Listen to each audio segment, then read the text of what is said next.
Stakeout headset.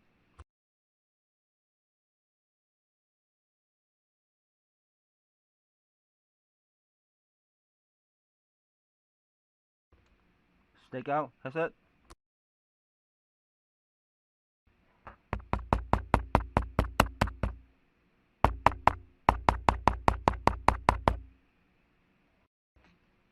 Stakeout headset.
Okay, so we just finished this session, this briefing of the Security Council, where I had an opportunity to update the members on the situation at the plant, and in particular, as I prepare to return to Zaporizhia within the next 10 days or so. I will be there, then also in Kiev and in Russia. So if you have any specific question, yes? Question. Yeah. Thank you for the briefing. It's Pamela Falk from CBS News. The question is, the last advisory you put out, which was last week, yes, had Zaporizhia with the power out, which was, I think, the 8th time. The 8th time, yes. Is it still out? And how worried are you about the fact that there is not redundancy during all these outages, and who's doing it? Well, you're absolutely right. This is a recurring issue. It's the 8th time we lose external power. And the problem with losing external power is that you lose capacity to cool down the reactors. And then you have to use emergency diesel generators, and this has happened many times during this war. So this last time did not last for too long. We had longer blackouts, which were much more concerning than this one. So now this was shorter, but it continues to occur. It is very difficult, going to the other point, to identify the exact reason of each one of those, because some of them may be caused by events taking place hundreds of kilometers away from the plants, which may be deliberate. I'm not saying it's just an unwitting result. The forces in place know very well which are the lines feeding the plant, and at this point, you know. Est ouverte. L'ordre du jour provisoire de la présente séance est menace contre la paix et la sécurité internationale. L'ordre du jour est adopté. Le représentant de la Fédération de Russie souhaite prendre la parole et je lui donne bien volontiers. Спасибо, господин председатель. Чтобы вам было понятнее то, что я скажу, и чтобы французская публика не имела иллюзий в отношении того, что сейчас происходит, я попробую озвучить свое выступление на французском языке, на вашем родном. Monsieur le Président, nous souhaitons exprimer notre indignation face à la ligne partielle adoptée par la présidence française concernant l'organisation des réunions d'urgence que nous avons demandées au Conseil. Le 24 janvier, une terrible tragédie a eu lieu. Un avion russe a été abattu lors d'un acte terroriste à Kiev, entraînant la mort de tous les 74 passagers. La plupart d'entre eux étaient des prisonniers de guerre ukrainiens qui devaient être échangés. L'état-major ukrainien tout de suite a reconnu son implication dans l'organisation de cet acte terroriste, bien qu'il ait rapidement récupéré par la suite et essaye maintenant de faire semblant que cela n'a jamais eu lieu. Nous avons immédiatement demandé une réunion d'urgence du Conseil de sécurité de l'ONU le même jour, le 24 janvier. Comme témoigne la pratique des réunions du Conseil, les présidences consensueuses satisfont ces demandes et convoquent des réunions dans les 3 heures ou un peu plus tard. Le calendrier du Conseil permettait de la tenir. À 3 heures de l'après-midi, la suite de débats ouverts sur le règlement du Moyen-Orient avait été programmée. Et nous ne le contestions évidemment pas, car la situation terrible à Gaza est un sujet de la plus haute importance. Contrairement à nos collègues occidentaux, nous demandons régulièrement des réunions à ce sujet. Cependant, le nombre restant de délégations sur la liste des intervenants sur le Moyen-Orient laissait le temps de tenir un briefing sur l'incident avec notre avion immédiatement après. Mais la présidence française a catégoriquement refusé de le faire, fixant la réunion que nous avions demandée au dernier moment possible, le soir du lendemain, le 25 janvier. Nous voyons dans vos actions, Monsieur le Président, le même algorithme vicieux. Plus tôt en janvier, vous avez également retardé autant que possible la tenue de la réunion du Conseil de sécurité de l'ONU que nous avions demandé concernant l'agression des États-Unis et de leurs alliés contre le Yémen souverain. Vous l'avez également fixé avec un grand retard, malgré la présence des fenêtres dans le programme du travail du Conseil, et même tard dans la soirée, afin d'étouffer autant que possible ce sujet gênant pour vos alliés euro-atlantiques. Je dirais franchement, nous sommes profondément déçus que la France, qui a toujours été fière de sa connaissance impeccable de la pratique du travail du Conseil de sécurité et qui s'est généralement montrée très digne à cet égard, ait sombré dans une telle grossière complaisance envers ses camarades aînés de l'OTAN. Vous, Monsieur le Président, avez même abandonné toute apparence d'approche impartiale dans l'exécution de vos devoirs, ce qui vous a même valu les éloges de la part de les représentants du régime du Kiev. Mais avez-vous besoin, en tant que membre permanent du Conseil de sécurité de l'ONU, d'un État avec une école diplomatique historiquement glorieuse, de tels compliments douteux? Monsieur le Président, nous regrettons que la diplomatie française, qui a auparavant démontré une approche souveraine, n'ait pas résisté au rouleau compresseur de la solidarité de l'OTAN, plaçant les intérêts de l'OTAN et de ses marionnettes comme Kiev au-dessus des obligations du président du Conseil de sécurité de l'ONU, causant aussi un sérieux préjudice à sa propre réputation internationale. Nous vous exhortons, Monsieur le Président, à réfléchir si un tel jeu en vaut la chandelle. Merci de votre attention. Je remercie le représentant de la Fédération de Russie de sa déclaration. Je ne voudrais pas prolonger cet échange trop longtemps, puisque nous sommes réunis là pour traiter d'une affaire de substance importante. J'aurais souhaité pouvoir m'expliquer dans la langue de Tolstoï, mais je ne la maîtrise pas malheureusement, et je voudrais faire juste 2 commentaires. J'ai reçu hier, en tant que président du Conseil de sécurité, dans la 2e partie de la matinée, une demande de tenir une réunion urgente. La demande était formulée pour que la réunion se tienne à 15 heures. C'était ainsi qu'elle était formulée par la mission russe. À ce moment-là, la présidence a considéré que le débat sur la situation à Gaza, comme vous l'avez vous-même souligné, devait continuer. Il restait environ 25 orateurs, à peu près, de mémoire, et il me semblait nécessaire que, vu la gravité de la situation à Gaza, ces États membres puissent s'exprimer d'urgence, puisque le caractère d'urgence s'attache aussi à la situation de la crise à Gaza. Et c'est pourquoi nous avons programmé la réunion que vous demandiez d'urgence de manière urgente, ayant vérifié attentivement avec SCAD et puis m'étant reporté moi-même aux ouvrages de référence, celui de Lawrence Sievers et de Dawes sur le sujet.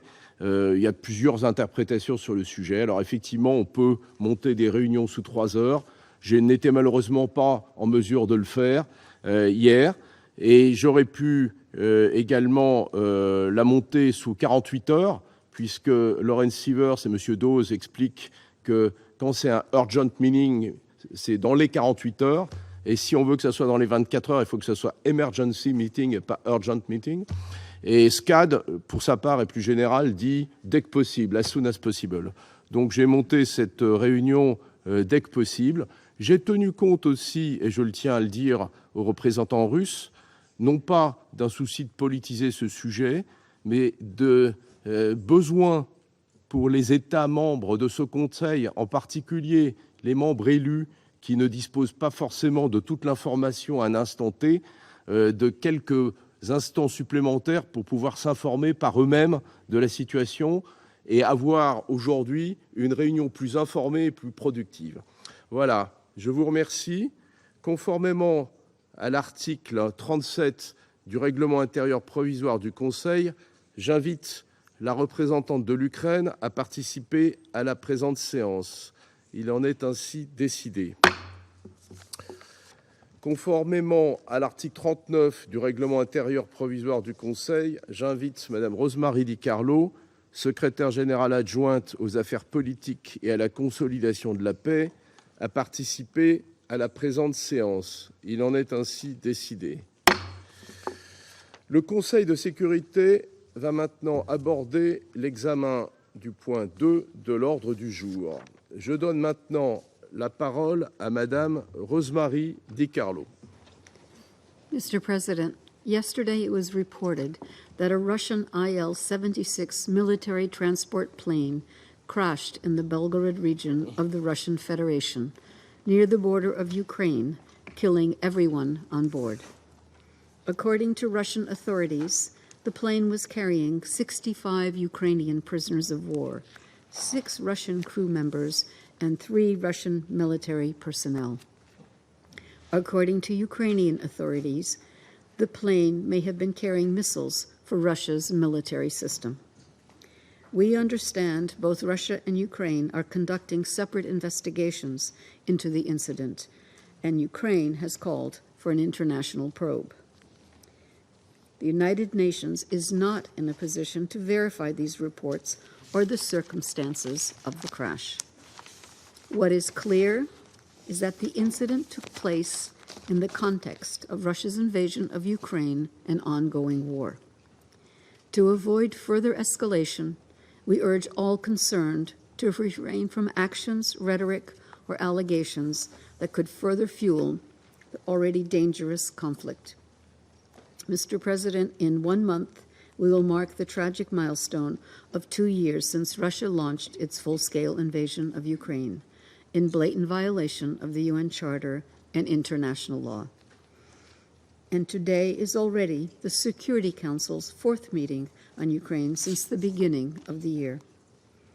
In recent weeks, the scale and intensity of attacks against Ukraine have only grown, highlighting the dangerous trajectory of the war. Shelling and missile strikes on civilian areas continue to kill and maim civilians and cause massive destruction to critical infrastructure. In total, since February 2022, the Office of the High Commissioner for Human Rights has recorded 10,312 civilians killed, including 576 children, and 19,530 more injured, including 1,277 children. These figures continue to rapidly rise. On 23 January, at least 18 civilians were reportedly killed and more than 130 injured in Russian missile strikes across Ukraine.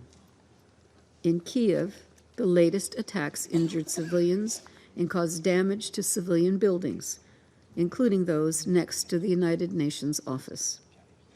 In Kharkiv, 10 civilians were reportedly killed and 66 injured. The city continues to experience repeated airstrikes, and the consequences are devastating. The recent month is the most intense in terms of attacks and civilian casualties that the city has experienced since September 2022.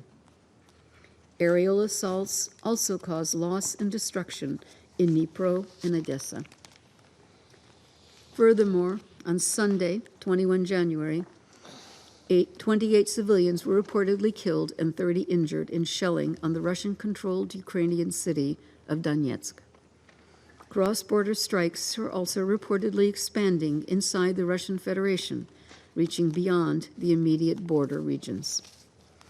The Secretary General has been unambiguous in condemning all attacks on civilians and civilian infrastructure wherever they occur. They are prohibited under international law and must stop immediately. The recent incident in the Belgorod region, with its claimed link to a planned prisoner exchange, reminds us of the plight of prisoners of war. We remain deeply concerned about their treatment. Since February 2022, the UN has interviewed over 280 Ukrainian POWs who returned from Russian captivity. Just in the past week, our colleagues in the Human Rights Monitoring Mission in Ukraine interviewed 31 prisoners of war who returned in early January. What we hear in these interviews is harrowing. Only very few had been able to communicate with their families during internment. Over 90% say they were tortured. Many said they did not receive enough food or medical treatment they urgently needed. We continue to urge the Russian Federation to provide independent international monitors unfettered access to POWs. The parties must fulfill their obligations under the Geneva Conventions, and we commend Ukraine for the progress made in this regard. Earlier this month, we welcomed the latest exchange of prisoners of war between Ukraine and the Russian Federation. Notwithstanding the circumstances of yesterday's incident, the fate of prisoners of war should not be instrumentalized. We urge the parties to continue pursuing exchanges of prisoners of war. Families of both sides are waiting to be reunited with their loved ones. Mr. President, the war in Ukraine is a war of choice. Its tragic consequences are clear for all of us to see. The longer it lasts, the more death and destruction it causes, and the more it eats away at the norms agreed to ensure and maintain a peaceful and secure world. And the United Nations remains ready to support any meaningful efforts to lay the groundwork for just, lasting, and comprehensive peace, in line with the UN Charter, international law, and resolutions of the General Assembly. Thank you, Mr. President. Je remercie Madame Di Carlo pour son intervention. Je vais maintenant donner la parole aux membres du Conseil qui souhaitent faire une déclaration, à commencer par le représentant de la Fédération de Russie. Спасибо, господин председатель. Чтобы завершить наш с вами обмен по процедурным вопросам, хочу лишь кратко отметить, что упомянутый вами труд при всей его значимости не играет никакой роли для Совета Безопасности. Это не устав ООН, это не правила процедуры Совета, это чисто point of reference, не более того. И мы весьма сожалеем, что вы взялись определять за нас срочность или несрочность созыва заседания. Мы руководствуемся практикой. Наша практика, например, указывает, что 30 декабря, после нашего запроса, после предыдущего террористического акта киевского режима, удара по Белгороду, эквадорское председательство собрало заседание в тот же день. Вот так поступает ответственное председательство. В ваших действиях, при всем уважении, есть очень много лукавства. Господин председатель, мы потребовали созвать срочное заседание Совета Безопасности ООН в связи с очередным чудовищным террористическим актом режима Зеленского. Вооруженными силами Украины в Белгородской области был сбит российский военно-транспортный самолет Ил-76.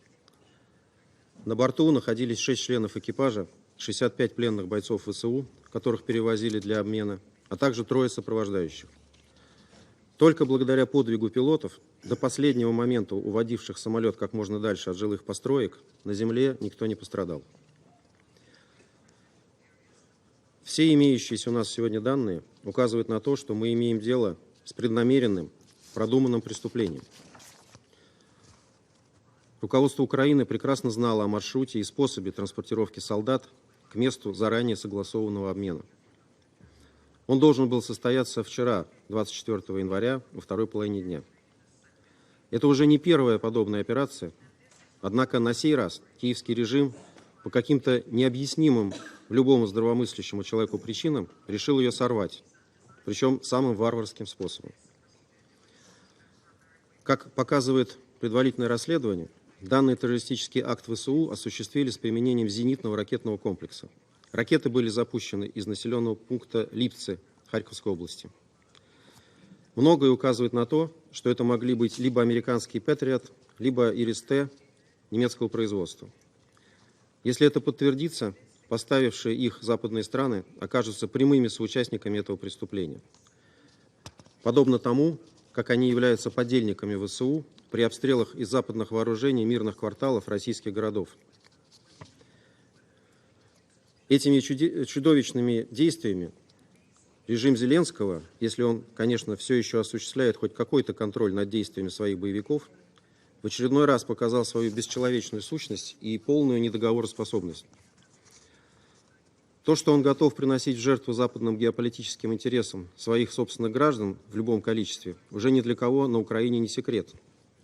На это направлены повсеместно происходящие по всей стране акции отлова украинских мужчин на улицах и их отправки на передовую в качестве пушечного мяса в нарушении украинского законодательства. Зеленский и его клика называют этот беспредел мобилизацией. Однако вчерашний теракт идет значительно дальше этого. Ведь солдат, которых планировали вчера обменять, ждали матери, жены и дети. Их обмен был согласован с украинской стороной, как это уже неоднократно делалось ранее. Однако по непонятной для нас причине в Киеве решили уничтожить собственных граждан вместе с сопровождающими их россиянами. Так же, как поступила киевская хунта в июле 22 года, нанеся удар по колонии в Еленовке, где также содержались украинские военнопленные. Тогда погибли более 50 человек. Возможно, что-то нам всем пояснит сегодня представитель киевского режима. Важно понять, идет ли речь о несогласованности действий украинских вояк и чьей-то самостоятельной инициативе, или же о сознательном, продуманном преступлении, не укладывающемся ни в какую моральную систему координат. Однако все, что мы видим пока, это весьма примитивные и трусливые попытки представителей киевской власти, вопреки очевидным фактам, сбросить с себя ответственность за это преступление. Действуя таким образом, они уже откровенно заврались и запутались, и закапывают себя в этом вранье все больше и больше. Ведь сразу после теракта Генштаб ВСУ по горячим следам выпустил торжествующее заявление, из которого следует, что самолет был намеренно сбит именно доблестными украинскими вояками. Новость была молниеносно растиражирована и украинскими СМИ, такими как РБК «Украина», «Униан» и «Украинская правда».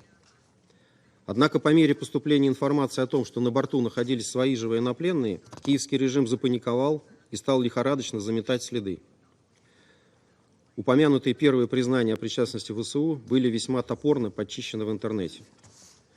Параллельно вбрасываются и новые версии, одна абсурднее другой. В частности, активно продвигается дезинформация о том, что Ил-76 якобы перевозил ракеты, что летел он то ли из Египта, то ли из Белгорода, и что на нем якобы не могло быть украинских солдат. Вторая школа мысли украинских горе-пропагандистов новизной не отличается. По традиции попытаться свалить все на Россию. Не сомневаюсь, что наши западные коллеги сегодня будут также упражняться в словесной эквилибристике с единственной целью – любым способом выгородить марионеточный киевский режим. Им, так же как и его главарям в Киеве, совершенно нет дела до погибших русских и украинцев, которые для коллективного Запада всего лишь люди второго сорта и расходный материал в геополитическом крестовом походе против России. Сегодня западные лидеры пытаются убедить свою общественность, что подобная ситуация – выгодная инвестиция и привлекательный бизнес-проект. Циничность подобных рассуждений просто зашкаливает. Господин председатель, западные спонсоры преступного киевского режима в полной мере несут ответственность за его преступления. Только в понедельник в этом зале мы обсуждали накачку Украины вооружениями. Вы в таких ситуациях делаете акцент на том, что Украина якобы использует его исключительно для легитимной самообороны. Может быть, вы поясните сегодня, какое отношение к самообороне имеет сбитие самолета, перевозящего своих же военнопленных, в рамках согласованной заранее предусмотренной МГП процедуры? У нас также вызывает глубокое сожаление, что и представители международных организаций в духе самых вопиющих двойных стандартов стыдливо отказываются комментировать произошедшее. Призываем членов Совета Безопасности и руководства ООН решительно осудить этот и все другие террористические акты киевской хунты. Молчание в данной ситуации лишь укрепляет уверенность коррумпированного диктаторского режима Зеленского в собственной безнаказанности. Со своей стороны сделаем все для того, чтобы все ответственные за это и иные преступления киевской ненацистской клики понесли заслуженные наказания. Господин председатель, в 2014 году бандеровская хунта сбила над Донецкой областью малазийский пассажирский лайнер MH17, погубив почти 300 невинных человек. Несмотря на очевидные свидетельства и доказательства причастности к этому преступлению Украины, многие на Западе высказывали и высказывают сомнения в том, что в Киеве могли замыслить и совершить подобную отвратительную провокацию. Интересно, как западная общественность будет теперь переваривать уничтожение ВСУ еще одного самолета. Замолчать и замотать это преступление киевскому главарю на сей раз будет гораздо сложнее. Ведь у всех погибших пленных украинцев есть семьи, которые с нетерпением ждали их возвращения и верили, что власть свою часть договоренности выполнит. А в итоге режим в Киеве дважды принес этих несчастных в жертву, сначала бросив их на передовую в качестве пушечного мяса, а затем, после того, как российские войска сохранили им жизнь, вероломно расстреляв перевозивший их самолет из зенитных установок. И, наконец, еще один момент, который следует учитывать тем, кто призывает нас к мирным переговорам с киевским режимом. Оставляя за скобками тот момент, что киевский главарь себе и своим подчиненным запретил вести переговоры с нами, и соответствующий указ по-прежнему никто не отменял, хочу задать один вопрос. Как мы можем относиться к заявлениям и гарантиям режима и его западных спонсоров после того, как киевский диктатор еще раз наглядно продемонстрировал, что он не может выполнить даже техническую договоренность об обмене заключенными? Впишите это в контекст использовавшихся для вооружения Украины Минских соглашений и отказа киевских властей от уже парафированного проекта мирного договора в Стамбуле в апреле 2022 года под натиском своих западных кураторов. И вам станет понятно, почему мы, не отказываясь от переговорной опции в принципе, продолжаем специальную военную операцию на Украине, начатую для спасения жизней жителей Донбасса. Благодарю за внимание. Je remercie le représentant de la Fédération de Russie de sa déclaration et je donne à présent la parole au représentant du Mozambique. Mr. President, we thank you for convening this important meeting. We express our thanks to Ms. Rosemary DiCarlo, Under Secretary General for Political Affairs, for our availability to brief the Council. Mr. President, the downing of the military transport aircraft, which reportedly resulted in the loss of 74 lives, including prisoners of war, is tragic. The tragic loss of prisoners of war is sad and deplorable. Instead of being reunited with their respective families, they have instead died far away from the battlefields. Mr. President, we urge both sides to learn from this tragic incident and ensure that it does not hinder the recent progress achieved in the prisoner exchange between them. This tragedy should instead be a catalyst for de-escalation and dialogue between the parties aimed at lasting peace and settlement. Mozambique calls upon the two parties to immediately engage in unconditional and expeditious peace negotiations. We urge the parties to sustain the momentum from recent prisoner exchanges and move towards a ceasefire and build mutual trust. We further urge the parties to rigorously observe international humanitarian standards in ongoing and future prisoner of war transfers in light of this tragedy. It is crucial that future prisoner exchange be carried out securely and humanely, with open lines of communication between the parties in strict adherence to the Geneva Conventions. The tragic loss of lives yesterday must serve as an unequivocal reminder to all of the urgent necessity of achieving peace and understanding between the parties and in the region. I thank you, Mr. President. Je remercie le représentant du Mozambique de sa déclaration et je donne à présent la parole au représentant des États-Unis. Thank you, Mr. President. And Undersecretary General DiCarlo, thank you for your informative briefing. Let me begin by expressing condolences to all of those impacted by one man's decision to launch a war of aggression in flagrant violation of the UN Charter. We are here today because President Putin decided to invade another sovereign UN member state. Just as he started this war, he can end it. After nearly 2 years of a war perpetrated at Putin's behest, I repeat, this war could end today if Russia withdrew its troops from Ukraine's internationally recognized borders. Russia's rush to call for a council meeting fits a now familiar pattern right out of the Russian playbook with which we are all familiar.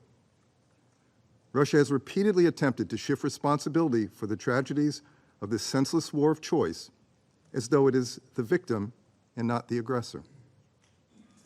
While we work to gather the facts and ascertain what happened, it bears repeating that the Kremlin bears full and ultimate responsibility for starting and continuing this war.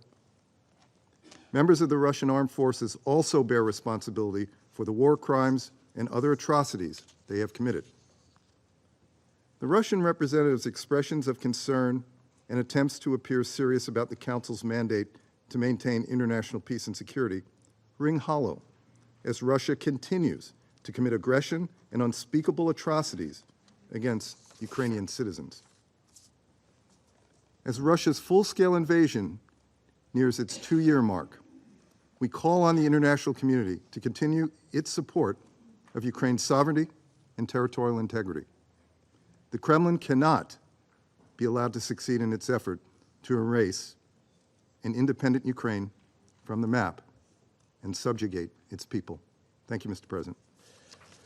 Je remercie le représentant des États-Unis de sa déclaration et je donne à présent la parole à la représentante de Malte. Thank you, President. I also thank you, SG DiCarlo, for her informative briefing. The military transport plane crash illustrates once again the disastrous consequences of Russian aggression. This is the context. If Russian troops had not invaded Ukraine, and if Russia had upheld the United Nations Charter, none of this would have happened. We reiterate our condemnation of the Russian Federation's war against Ukraine, which constitutes a manifest violation of international law.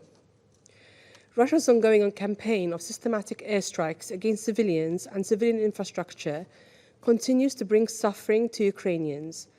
On Tuesday, Russian armed forces launched 44 missiles on cities, towns, and villages across Ukraine, which resulted in new casualties among the civilian population and the destruction of essential facilities, including medical and educational buildings.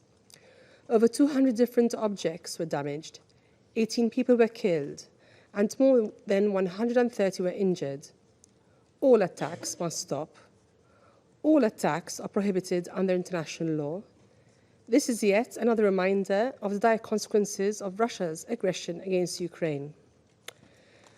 The protection of civilians in armed conflict, as well as protection of prisoners of war in compliance with international law, including international humanitarian law, must be upheld. International obligations must be upheld. Civilian casualties must be avoided, and civilians must be protected from harm at all times. To conclude, President, Malta once again calls for Russia to end its hostilities and withdraw its military forces, equipment, and proxies. The maintenance of international peace and security can only be ensured through a comprehensive, just, and lasting peace in Ukraine. We will continue to stand with Ukraine and its people in the fight that they have been waging for over 2 years, to exert their right to self-defense and preserve their territorial integrity and sovereignty. I thank you. Je remercie la représentante de Malte de sa déclaration et je donne à présent la parole à la représentante du Guyana. Thank you, Mr. President, and I thank USG DiCarlo for the briefing provided. We are saddened to hear reports that 74 lives were lost in the plane crash yesterday in the region of Belgorod. We take note that the full circumstances of the crash are yet to be determined and hope that the results of the investigations will soon be made available. We deeply regret that lives continue to be lost every day in this war that should never have been. We especially lament the fact that many more will continue to suffer each day that it continues, living in constant fear and with shattered lives and dreams about how life would be, regardless of which side of the front lines they represent. Precious lives continue to be lost. My delegation reiterates its call for an immediate end to this war and the withdrawal of Russian military forces from the territory of Ukraine. The death and destruction wrought on civilians over the past 2 years must end. From the mass destruction of cities to prolonged economic, social, and psychological impacts, the trauma and residual effects of this war will be acutely felt for years to come.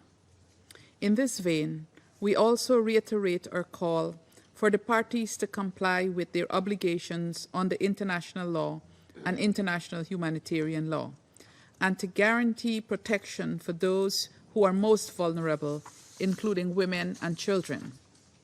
Finally, we again urge the parties to commit to a serious political and diplomatic process toward ending this conflict and the continued engagement of the international community to this end. I thank you.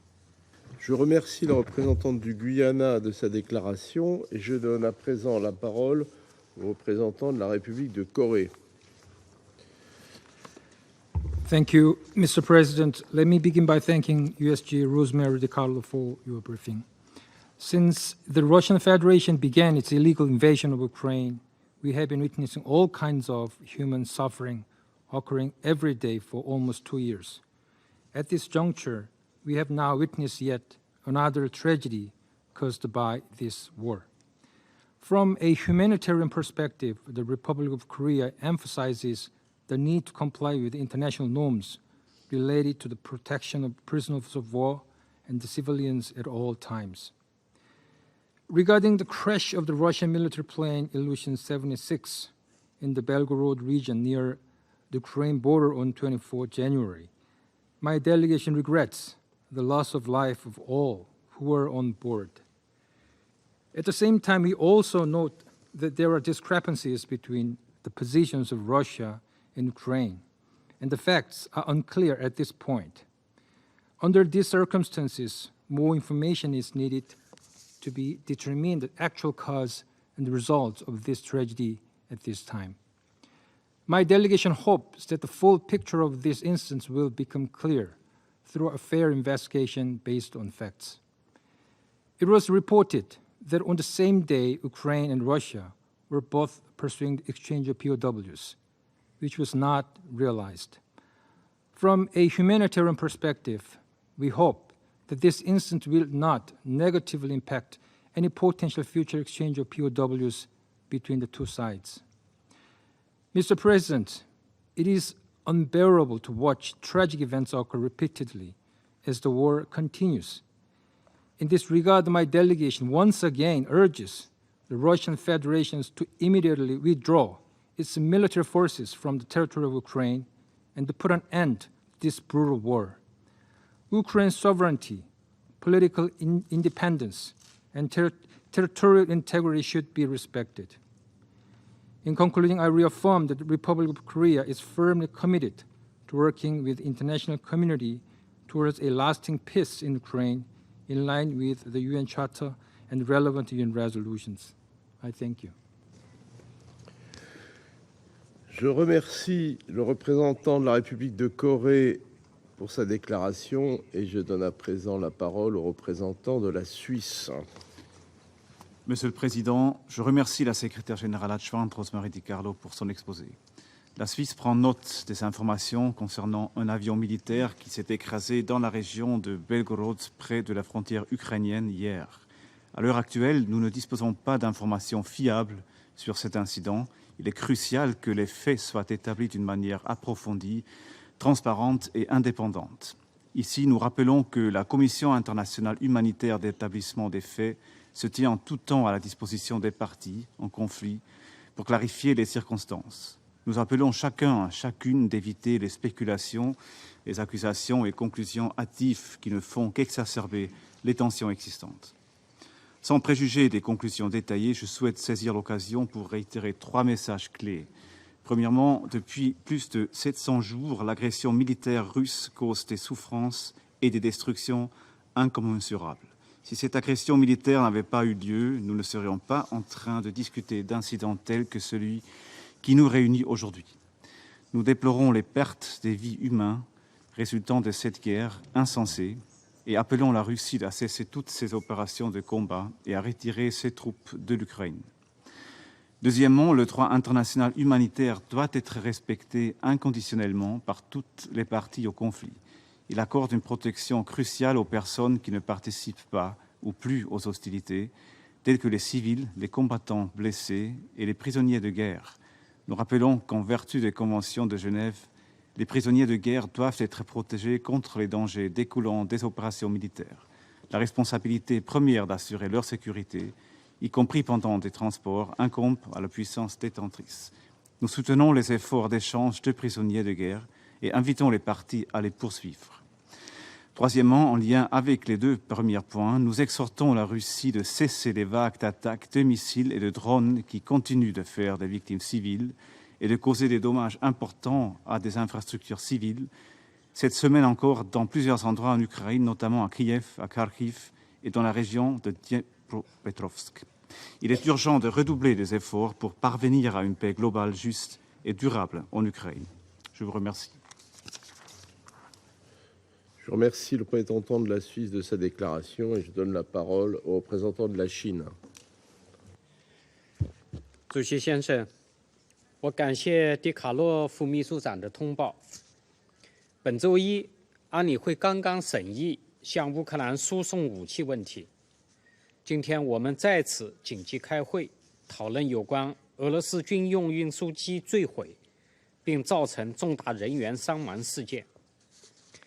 正如通报中所说，据报道，俄罗斯拟向乌克兰移交战俘所搭乘的飞机遭到击落，机上人员全部遇难，酿成重大惨祸。战争有规则，对抗有底线。中方对于这一悲剧性事件表示严重关切，强烈敦促有关当事方严格遵守相关国际法和国际公约，保障战俘生命和基本权利，避免类似惨剧再次发生。乌克兰危机的事态发展一再表明，冲突对抗没有赢家，对话谈判是解决危机的唯一可行出路。向战场输送武器无助于实现和平。中方呼吁当事方加强直接接触和对话，逐步恢复谈判，积累共识。国际社会加大紧迫感和外交斡旋努力，共同推动局势朝着缓和和政治解决的方向发展。在乌克兰问题上，中方始终站在和平一边，站在对话一边，始终致力于劝和促谈，停火止战。我们愿继续同各方保持沟通，为推动危机政治解决做出不懈努力。谢谢主席。Je remercie le représentant de la Chine de sa déclaration et je donne la parole au représentant de l'Équateur. Gracias, señor presidente. Quiero empezar por agradecer la exposición informativa de la señora Rosemary DiCarlo, secretaria general adjunta de los Asuntos Políticos y de Consolidación de la Paz. Saludo también la participación de Ucrania. Nos reunimos en este salón por tercera vez en 72 horas para discutir sobre las repercusiones de la ofensiva militar rusa en Ucrania, iniciada en febrero del 2022. Recientemente, según reportes, se habría producido una nueva tragedia, el derribo de un avión de transporte militar que habría resultado en la trágica pérdida de 74 vidas, incluyendo 65 prisioneros de guerra ucranianos y una tripulación de 6 personas y 3 militares rusos. De confirmarse este evento, no solo sería una tragedia humana, sino un reflejo doloroso de los efectos devastadores y de largo alcance de la guerra. Es esencial que se realice una investigación completa y transparente sobre este incidente para esclarecer las circunstancias y garantizar que se rindan cuentas. Resalto la necesidad de que las partes respeten el derecho internacional humanitario y se asegure el trato digno y humanitario a los prisioneros de guerra. De la misma manera, el Ecuador lamenta los recientes reportes sobre ataques con misiles rusos en varias ciudades y pueblos ucranianos que han resultado en la pérdida de vidas civiles, incluyendo niños, como la destrucción de infraestructuras civiles. Todos los ataques contra civiles e infraestructuras civiles son inaceptables y deben cesar inmediatamente. Es imperativo que las partes respeten irrestrictamente sus obligaciones que derivan del derecho internacional humanitario, incluyendo los principios de distinción, proporcionalidad y precaución. Señor presidente, colegas, la guerra en Ucrania ha causado estragos y sufrimiento, no solo para aquellos directamente involucrados, sino para el mundo entero. Vivimos un momento de tensión geopolítica significativa donde los efectos de este conflicto trascienden fronteras y amenazan la estabilidad y seguridad internacional. Repito lo que he dicho en varias ocasiones. Nos preocupa que la lógica militar se perennice e impida el diálogo y la negociación. Recordemos que sigue vigente la Declaración de Presidencia del Consejo de Seguridad S/PRST/2022/3 del 6 de mayo del 2022, por la cual este órgano recordó que, en virtud de la Carta de las Naciones Unidas, todos los Estados miembros han asumido obligaciones de arreglar sus controversias internacionales por medios pacíficos. Quiero concluir reiterando a las partes que esta guerra debe acabar. Es imperativo que se permita el alto al fuego realista, encaminado hacia una paz justa y duradera, sobre la base de los principios de la Carta de las Naciones Unidas. Muchas gracias. Je remercie le représentant de l'Équateur de sa déclaration et je donne à présent la parole au représentant de la Sierra Leone. Thank you, Mr. President. Mr. President, thank you for convening this meeting. I also thank USG Rosemary DiCarlo for the briefing. Sierra Leone reiterates the sobering message that we are once more convened to consider a situation that is sad, sorrowful, and regretful because we have an ongoing conflict in Ukraine. The reported tragic incident, the downing of a Russian military plane on 24 January 2024, which, based on a report, has led to the death of 65 Ukrainian prisoners of war, 6 Russian crew members, and 3 military personnel. One can only imagine the human spirit of hope felt by the reported said prisoners of war on the prospect of the exchange, even amidst the tragedy of the war. One can only imagine the fate and emotional state of their families, learning of the tragic fate of those who lost their lives. But we are not in the Security Council to imagine. The Security Council has a specific mandate. Therefore, as members, we have to reiterate the principles which we all have subscribed to in the Charter of the United Nations. In this regard, Sierra Leone reiterates its call for the full respect of the national sovereignty and territorial integrity of Ukraine within its internationally recognized borders. We also reiterate our call for the immediate cessation of the hostilities and urge for good faith diplomatic efforts to resolve the conflict. This also means addressing the legitimate concerns of all involved parties. Mr. President, as reported by the Russian Federation, the said military aircraft and military transport plane was shot down over Russia's Belgorod region by Ukraine's anti-missile aircraft missile. It was reported to be carrying, as I said, 65 Ukrainian POWs, 6 Russian crew members, and 3 soldiers. It was reported that the aircraft was en route to a scheduled exchange of prisoners of war.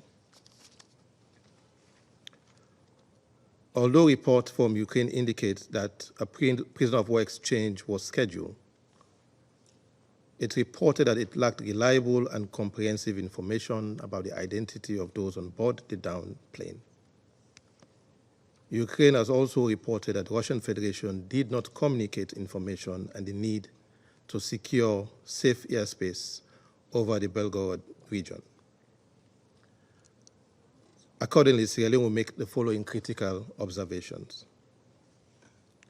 Firstly, we acknowledge and welcome the exchanges of prisoners of war by the parties to the conflict. We particularly commend the United Arab Emirates for facilitating the exchange this month that led to the release of 478 prisoners. Even with the sad incident, we entreat the parties to continue with these meaningful steps and undertake prisoner of war exchanges as provided for under international law. Secondly, we urge the parties to the conflict to comply with their obligations under international law, especially international humanitarian law, and certainly on the treatment of prisoners of war. Thirdly, we urge and call for accountability for violations of international law, perpetration of prohibited conduct in armed conflict. And in this regard, we call for an independent and impartial investigation of the incident and the circumstances surrounding it. Let me conclude by emphasizing the importance of pursuing dialogue and ending the conflict. We can only imagine the Security Council be convened again to consider the situation in Ukraine for another sad, tragic, and regrettable incident if the conflict is not ended by peaceful means. I thank you. Je remercie le représentant de la Sierra Leone de ces déclarations et je donne à présent la parole au représentant de la Slovénie. Thank you very much, Mr. President. I would also like to thank Under-Secretary General Rosemary DiCarlo for her briefing. It is extremely challenging to have an informed discussion, especially on the security, on the peace and security when only unverified information is available. And we also understand the difficulties surrounding organization of such meetings. At the moment, we are aware of only one fact: a military transport airplane crashed during an armed conflict. We don't know what it was carrying and whether it was shut down. And my delegation would welcome independently verified information on the event. On the other hand, we have ample independently verified information on violations of international law, including humanitarian human rights law in Ukraine by Russian Federation. And these include indiscriminate attacks on civilians and critical infrastructure and gross violations on human rights. Mr. President, it is our sincere hope that this episode of the war on Ukraine will not stand in the way of future exchanges of prisoners of war between the two countries. Even in the absence of impartial and verified information, it, sadly, has to be concluded that new names will be added to the long list of casualties that has been growing since February 2022. Slovenia regrets any loss of life, be it civilian or military, during any armed conflict. And I would like to convey our deepest condolences to the families who lost their loved ones in this event, which was another tragic consequence of unnecessary war of aggression against Ukraine. Thank you. Je remercie le représentant de la Slovénie de sa déclaration et je donne à présent la parole à la représentante du Japon. Thank you, Mr. President. Thank you for convening this. Thank you for coordinating to convene this meeting. I also thank USG DiCarlo for her briefing. Mr. President, we are aware of reports that the Russian military aircraft has crashed in Russian territory. the Ukrainian side has understandably stated that it would take time to evaluate this incident. The Security Council bears the responsibility to address issues affecting international peace and security. In order to fulfill this function, the Council needs to have facts before it. We should not engage in speculation without any objective information. Mr. President, we must not lose sight of why we have assembled here today. Russia requested that an urgent briefing be scheduled today, claiming that the downing of its military plane in a war of aggression against Ukraine, which Russia initiated, be on the Security Council's agenda for this discussion. Are they doing this knowing that so many innocent Ukrainians have been killed on the Ukrainian soil by Russia's indiscriminate attacks? It is obvious that if Russia had not violated the United Nations Charter by starting its aggression against Ukraine in the first place, such a situation would not have arisen. Therefore, Japan once again urges Russia to stop its aggression and immediately and unconditionally withdraw from the entire internationally recognized territory of Ukraine. Japan will continue to stand with Ukraine as long as it takes. I thank you. Je remercie la représentante du Japon de sa déclaration et je donne la parole au représentant du Royaume-Uni. Thank you, President, and I thank USG De Carlo for her briefing. At the outset, President, let me express our full support for your handling of the presidency. I do find it ironic that while the Russian representative chooses to lecture France on UN rules, as he has frequently lectured the UK on our organisation of meetings, his country continues to commit arguably the most egregious and flagrant violation of the UN Charter in this institution's history. President, the UK regrets all loss of human life wherever it occurs.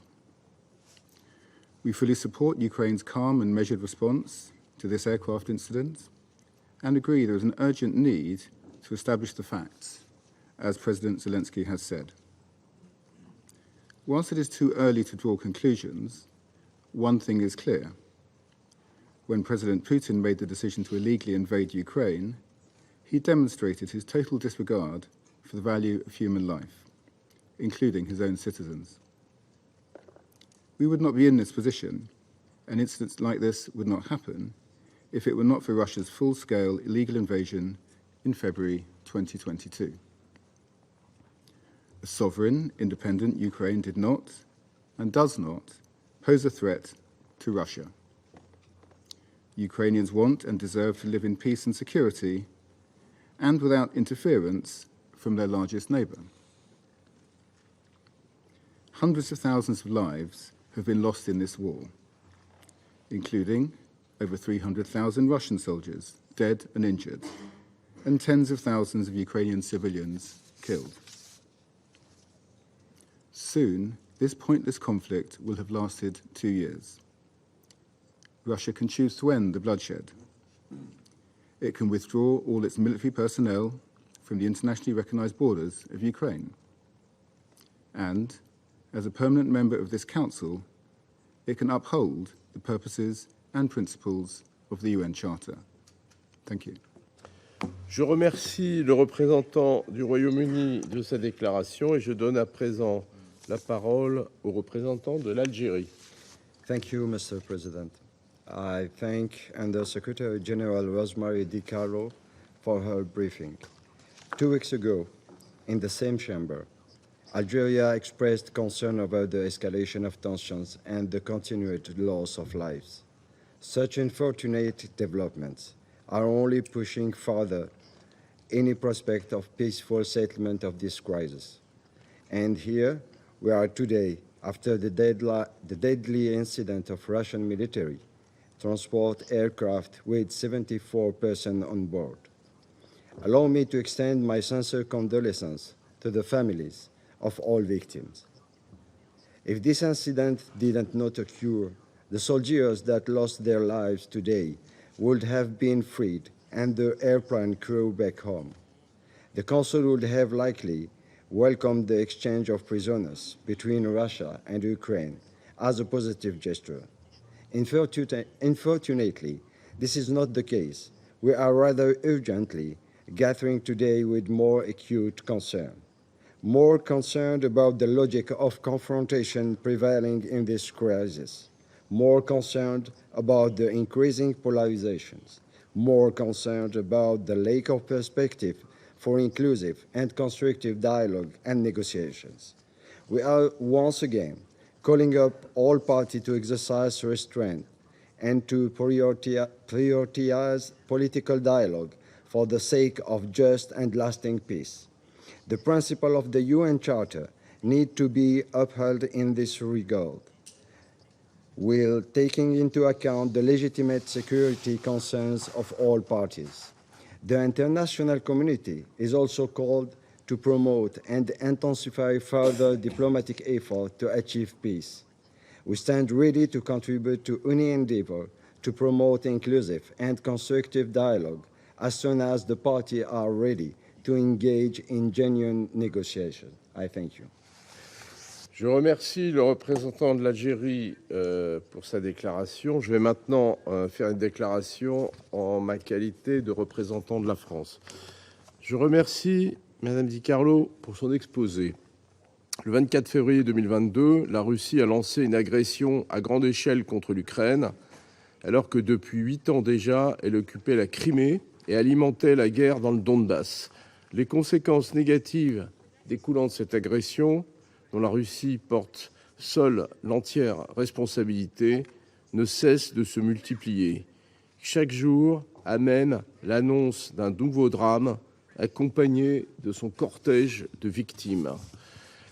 Nous avons appris hier qu'un avion militaire russe était écrasé dans la région de Belgorod, limitrophe de l'Ukraine, et c'est la raison pour laquelle ce Conseil se réunit aujourd'hui en urgence.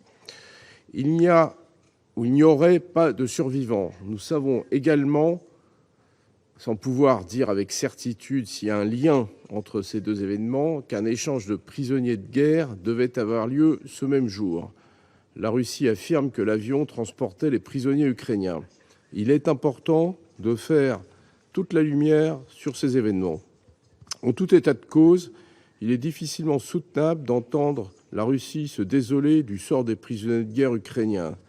Au lieu de convoquer des réunions pour chercher à inverser l'ordre des responsabilités, elle devrait agir, cesser son agression, arrêter ses frappes contre les infrastructures civiles et retirer ses troupes du territoire ukrainien, comme le lui ont demandé la Cour internationale de justice dès le 16 mars 2022 et l'Assemblée générale des Nations unies à plusieurs reprises. La débauche de moyens que la Russie met au service de sa propagande est assez affligeante. Il est intéressant de noter que le représentant russe cite le cas du MH17 de 2014, tragédie au cours de laquelle des dizaines de ressortissants australiens et néerlandais, plus issus d'autres pays, ont péri. Je tiens à rappeler à l'attention du Conseil de sécurité que le 17 novembre 2022, le tribunal de La Haye, après une procédure d'un professionnalisme exemplaire, a condamné 2 ressortissants russes et un ressortissant ukrainien pro-russe issu du Donbass. Que la Russie concentre ses efforts sur la seule urgence, arrêter sa guerre d'agression. Je passe désormais la parole à la représentante de l'Ukraine. Thank you, Mr. President. Under Secretary General, distinguished members of the Security Council, I also recognize here the representative of Putin's regime in the permanent seat of the Soviet Union. For almost 10 years since his country has started its aggression by occupying Ukrainian Crimea, for almost 2 years since his country launched full-scale war against Ukraine, we have seen so many times that Russia is ready to commit any crime and any provocation to justify its violations and to divert our attention from the basic issue, that the only root cause of all atrocities, all death and destruction is the Russian war of aggression and its intention to destroy Ukraine's statehood. Russia started its unjust, unprovoked, and genocidal war, and Russia bears full responsibility for all atrocities, deaths, and destruction caused by the war. It is clear already that Russia is unable to achieve substantial results on the battlefield. This month, the Russian Federation continued its missile terror on Ukrainian cities. It carries out the largest number of missile attacks on Kharkiv and the Kharkiv region located near the Russian border.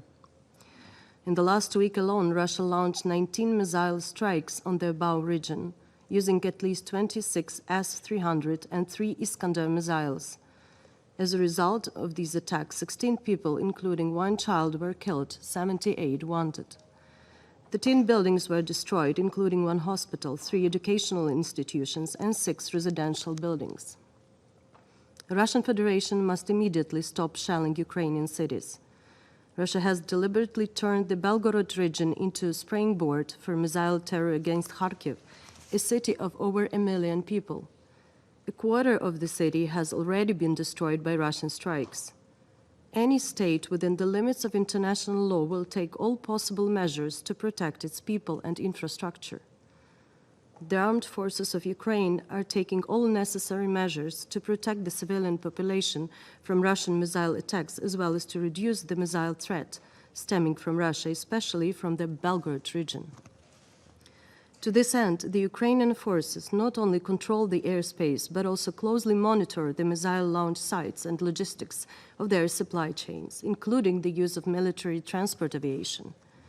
The intensity of Russian shelling on the Kharkiv region is directly related to the increased number of military transport aircraft, including Il-76, that have been heading to Belgorod Airport recently. Taking this into account, the armed forces of Ukraine will continue to take measures to destroy delivery means and control the airspace to eliminate the terrorist threat, in particular the Belgorod-Kharkiv direction. Let me remind you that according to the laws of warfare, military transport aircraft of the armed forces of the Russian Federation is a legitimate military target. Mr. President, on 24 January 2024, a prisoners of war exchange between Ukraine and Russia was supposed to take place, but it did not happen. The Ukrainian side fulfilled its obligations. Russian POWs were timely transferred to the agreed location and were waiting in safety for the exchange. The Russian side was supposed to ensure the same level of safety of the Ukrainian captured servicemen. At the same time, the Ukrainian side was not informed of the need to secure the airspace in the area of Belgorod city during this specified period, as has been done repeatedly in the past.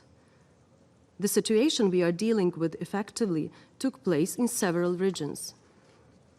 Ukraine was not informed about the number of vehicles, routes, and means of transportation of the captives.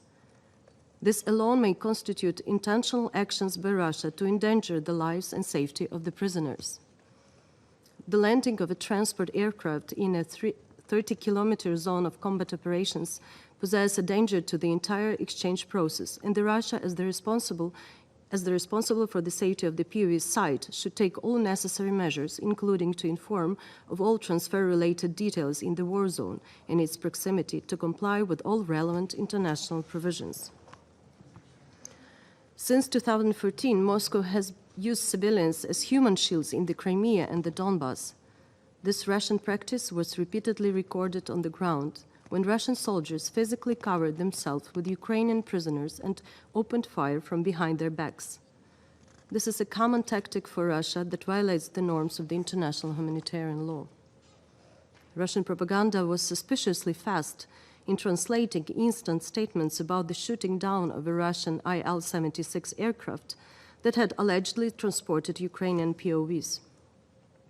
All the details of the plane crash are being investigated by the Ukrainian authorities. At the same time, if the information that there were Ukrainian prisoners of war on board is confirmed, we will have another confirmation of gross violation of international humanitarian law by Russia, and the first case of Russia using a human shield in the air to cover the transportation of missiles for their further use against peaceful Ukrainian cities. According to Article 46 of the Geneva Convention relative to the treatment of prisoners of war, the detaining power shall take adequate precautions, especially in the case of transport by sea or by air, to ensure their safety during transfer.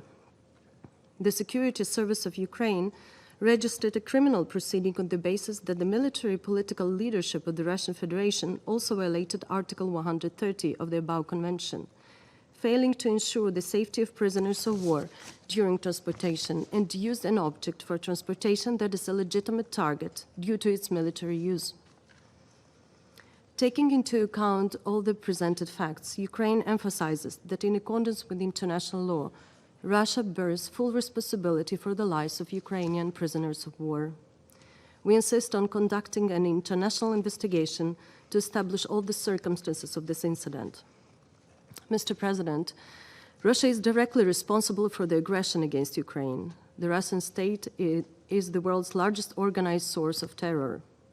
Russia and its leadership must be held to the strictest responsibility for every manifestation of this terror. There would not have been a single loss among Ukrainians if Putin had not given the order to start the war. It is obvious that the Russians are messing with the lives of Ukrainian captives, the feelings of their relatives, and the emotions of the Ukrainian society. It is necessary to establish all clear facts to the extent possible, given that the aircraft crashed on Russian territory is beyond our control. Facts is the key word now. The Ukrainian authorities are investigating all circumstances and the fate of all prisoners. It speaks volumes that the Kremlin, as follows from the statement by Putin's spokesperson, has effectively rejected the idea of a transparent and impartial international investigation. Peskov insists that only a prejudiced investigation to confirm the Russian version of so-called Ukrainian crime will be allowed. The Kremlin's goal is clear: to keep the narrative about this situation within the framework of their version. Ukrainian military intelligence does not rule out that several senior military and political officials should have been on board, but were instead told by the Russian Federal Security Service to use other means of transportation.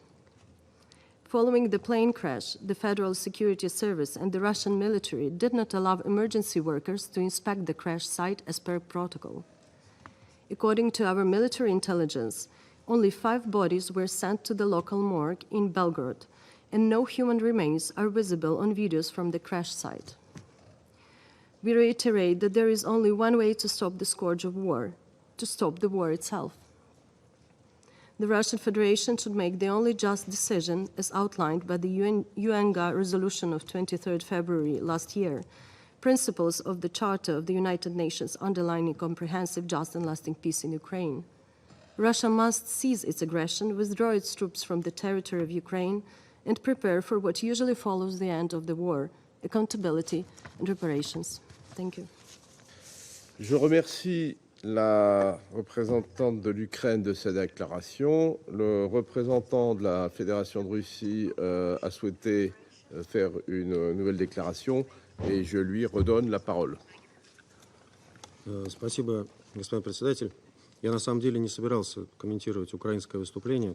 Оно, как всегда, параноидальное и бредовое. Скажу лишь только, что, видимо, установка, которую моя коллега получила, продолжать дальше врать и выгораживать киевский режим.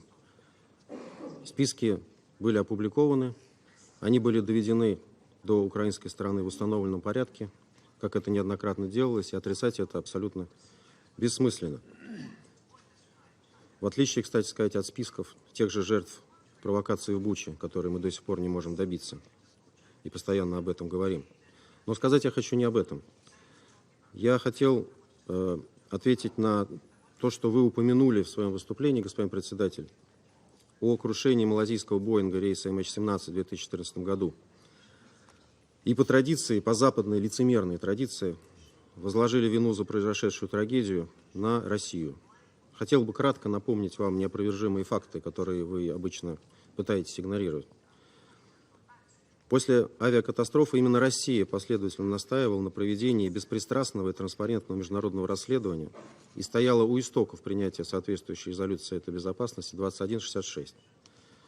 Мы оказывали Нидерландам максимальное содействие, всегда полно и оперативно реагируя на запросы об оказании правовой помощи. в отличие от Украины и США, передавали информацию, имеющую критическое значение для установления виновных. Наши данные так и не были приобщены к делу. В то же время много вопросов вызывала ангажированная деятельность совместной следственной группы. Поэтому нас не удивило и абсолютно предвзятое решение окружного суда Гааги в рамках уголовного процесса.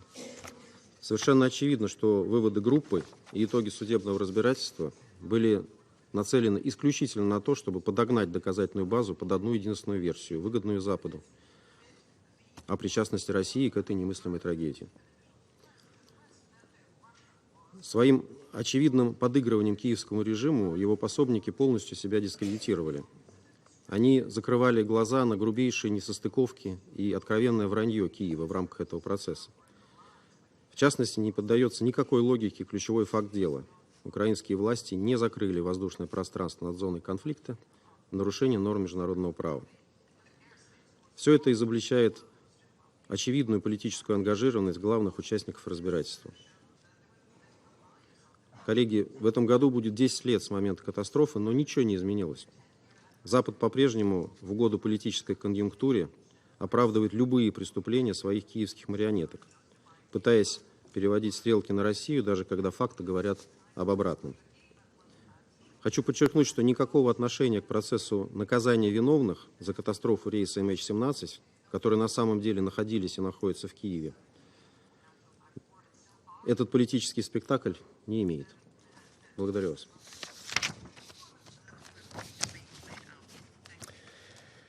Je remercie le représentant de la Fédération de Russie de sa déclaration. Il n'y a plus d'oratrice ou d'orateur inscrits sur la liste. La séance est levée.